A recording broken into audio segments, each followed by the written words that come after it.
আগামীকালকে হচ্ছে বাংলাদেশে ঈদ। তো যাই হোক, ঈদের নামাজটা এইখানে পড়ছি আমরা। তো আমার আসসালামু আলাইকুম। তো আজকে হইতেছে ঈদ উল ফিতর। তো এখন হইতেছে বেলা বাজে সকাল 6টা। তো আমাদের এখানে মনে করেন যে সৌদি আরবে সকাল 6টার দিকে হইতেছে মনে করেন যে জামাত শুরু হয়ে যায়। তো অলরেডি আমি কিন্তু দেরি করে ফেলছি। এখন ভোর সকাল 6টা বাজে, দোকান থেকে বের হয়েছি একটু দেরি করে, এই কারণে মনে করেন যে অনেকটা পরিমাণে লেট হয়ে গেছে। আর সবাই কিন্তু অলরেডি চলে গেছে নামাজের জন্য। এই দেখেন আমার আশেপাশটা এখনো কিন্তু সূর্য উঠতেছে, কিছু মানুষ কিন্তু এই যে যাইতেছে নামাজের জন্য। এরা কিন্তু অনেকেই নামাজের জন্য যাইতেছে, আর রাস্তা কিন্তু অলরেডি ফাঁকা হয়ে গেছে।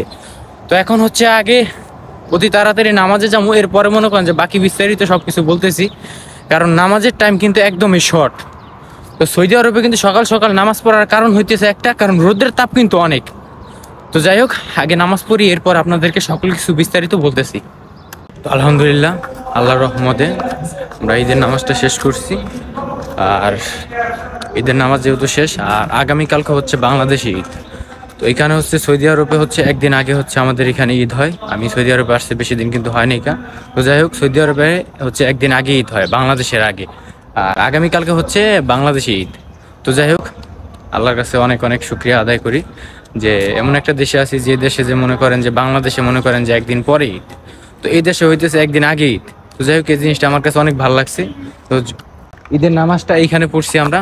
তো আমার রুম হইতেছে ওইদিকে। তো ঈদের নামাজটা অলরেডি শেষ করছি এইখানে মসজিদে। তো মসজিদের নামটা আমি জানি না, তবে আমি পিছনে আসা জায়গা পাইনি। প্রথমে হচ্ছে আমি জায়গা তেমন পাইনি, একদম মনে করেন যে পিছনের কাতারে দাঁড়াইছি, মানে লাস্ট টাইমে তো চলে আইছি। তো এই কারণে যাই হোক, নামাজটা অলরেডি শেষ করছি। তো যাই হোক, আগামীকালকে আপনাদের বাংলাদেশে ঈদ। তো যাই হোক, সবাইকে ঈদ মোবারক।